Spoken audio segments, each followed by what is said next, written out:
పితా పుత్ర పవిత్రాత్మ నామమున ఆమెన్. తండ్రి కుమార పరిశుద్ధాత్మ పేరిట జ్ఞానవాణి శ్రోతులకు శుభోదయం. ఈనాడు మనం ధ్యానించబోయే అంశము జేసునాథుని దివ్య హృదయ భక్తి. జేసునాథుని దివ్య హృదయమును ప్రేమించి దాని మీద నిజమైన భక్తి నుంచ అనేక మందికి ఆశ కలదు. కానీ దేనిలో ఇటువంటి భక్తి అణిగి ఉన్నదో వారికి తెలియదు. జేసునాథుని దివ్య హృదయమా, మిమ్మును ప్రేమించుచున్నాను అని చెప్పుటలో దివ్య హృదయము మీద భక్తి అణిగి ఉన్నదని కొందరు తలంచుచున్నారు. ఇంకా కొందరు కొన్ని దీర్ఘ జపములను చెప్పుటలోను, కొన్ని పాటలు పాడుట యందును, తిరుహృదయ పీఠమును పుష్పములతో అలంకరించి ఒత్తులను ముట్టించుట యందును భక్తి అణిగి ఉన్నదని అనుకొనుచున్నారు. అవి అన్నీయు బహిరంగ కృత్యములు మాత్రమే, భక్తి నిదర్శనాలు కావు. మన ప్రభు సువిశేషంలో వచించిన దివ్యవాక్కును వినండి. మీరు నన్ను ప్రేమించినట్టయినా నా సంకల్పములను అనుసరించండి, నా కట్టడలను పాటించువాడు నన్ను ప్రేమించుచున్నాడు అనిరి. పునీత యోహాను గారు తన మొదటి లేఖలో ఏమని చెప్పుచున్నారో చూడుము. బిడ్డలారా, మన ప్రేమ కేవలము మాటల సంభాషణలు మాత్రమే కాదు, అవి చేతల్లో నిరూపింపబడు యథార్థ ప్రేమ కావలెను. నా తండ్రిని చాలా బాగా ప్రేమించుచున్నానని చెప్పు కుమారుడు తండ్రి కట్టడలను నిరాకరించి విధేయింపక తన నడత చేత దుఃఖము రప్పించినట్టయినా అతడు నిజముగా ప్రేమించుచున్నాడని చెప్పవచ్చునా? జేసునాథుని దివ్య హృదయమును ప్రేమించి భక్తిని చాటువారు చేయవలసినదేమనగా ఒకరినొకరు పరస్పరము ప్రేమించుకొనవలెను. దేవుని ఎవరు ఎన్నడూ చూడలేదు. మనము ఒకరి ఎడల ఒకరము ప్రేమగలవారమైనచో దేవుడు మన యందు ఉండును. ఆయన దివ్య హృదయము ప్రేమ మన యందు పరిపూర్ణమగును. మంచి క్రైస్తవునిగా శ్రీసభ కట్టడలను 10 ఆజ్ఞలను పాటింపవలెను. చెడు తలంపులను కోరికలను జయించి స్వల్ప నిందలను ఓర్పుతో సహించుకొనవలెను. జప తప సృజనాత్మక వల్ల ఆత్మలను రక్షింప ప్రయాసపడవలెను. ఇలాంటి సత్కృత్యములే జేసునాథుని దివ్య హృదయము మీద ప్రేమను భక్తిని వ్యక్తపరుస్తాయి.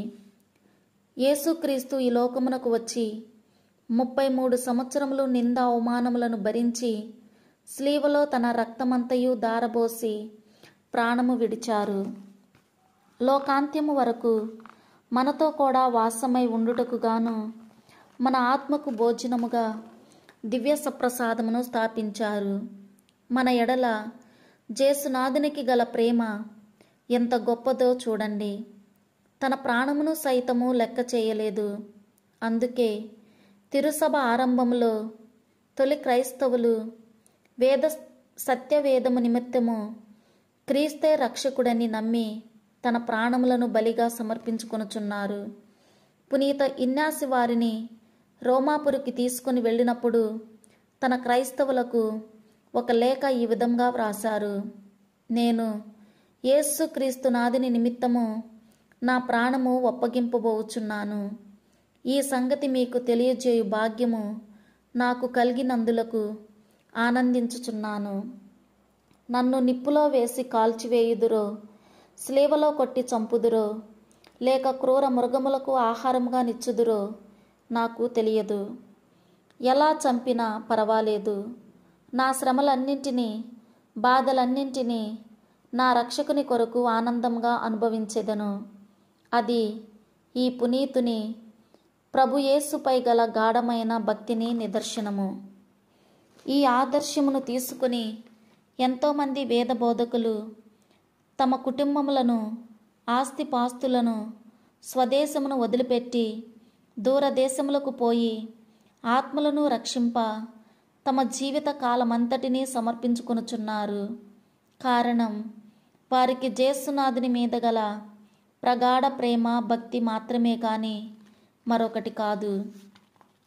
ఈ లోకపు సుఖ సంతోషాలన్నిటినీ వదులుకొని మఠవాసులు, కన్యాశ్రీలు, ఆసుపత్రిలో ఉండు వ్యాధిగ్రస్తులకు పుండ్లు కడిగి కట్టుకట్టి కన్న తల్లి మాదిరి ప్రేమతో పరామర్శించుచున్నారు.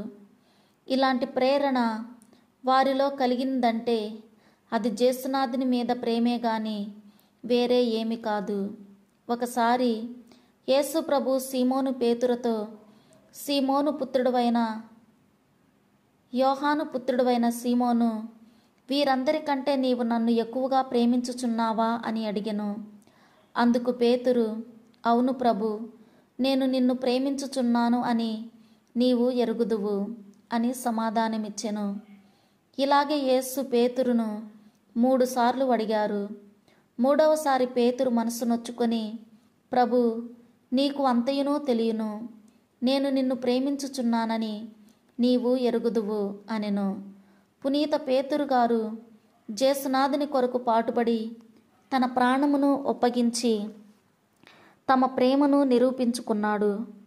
అలాగే మనమును యేసునాథుని తిరుహృదయమునకు మన ప్రేమను చూపించుకోరిన ఎడల మన జీవితము యేసునాథుని దివ్య హృదయమునకు ప్రీతిపాత్రమై ఉండవలెను. ఈ లోక కార్యముల మీద ఆశలను మన హృదయముల నుండి పెరికివేయవలెను. యేసునాథుని దివ్య హృదయము మీద గల నిజమైన ప్రేమ మన ఆశాపాసములను నిగ్రహించును. ఆ దివ్య హృదయముతో ఎల్లప్పుడూ ఏకీభవించుదము. పునీత మార్గరేటమ్మ గారు చెప్పినది వినండి. మన హృదయము చాలా చిన్నదిగానున్నది కనుక దానిలో 2 విధముల ప్రేమలు ఉండజాలవు. దైవ ప్రేమ కొరకు మాత్రమే మన హృదయం సృజింపబడినది, పాప జీవితమునకు కాదు. అద్భుత సంఘటన.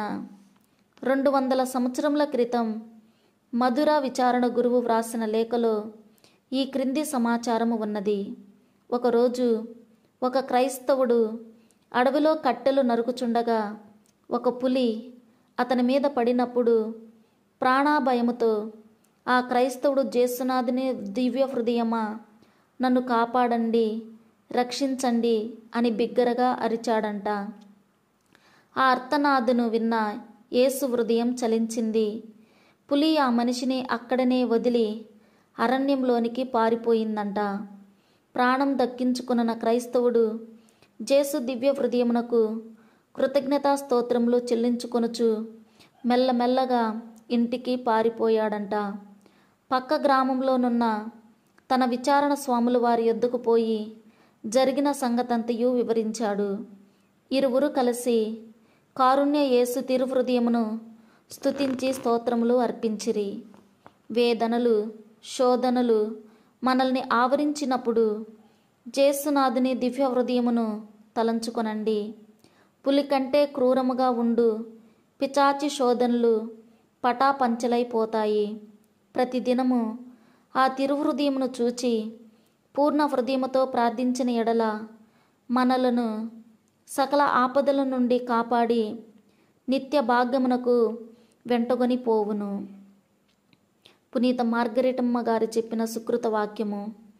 యేసునాథుని దివ్య హృదయములో సకల కీడులకు, రోగములకు ఔషధము, సకల బలహీనతలకు ధైర్యము, సకల అవసరములకు శరణము కనుగొనుదువు. యేసునాథుని మధురమైన దివ్య హృదయమా, మాకు చేదోడు వాదోడుగా ఉండండి. ఆమెన్. పితా, పుత్ర, పవిత్రాత్మ నామమున ఆమెన్.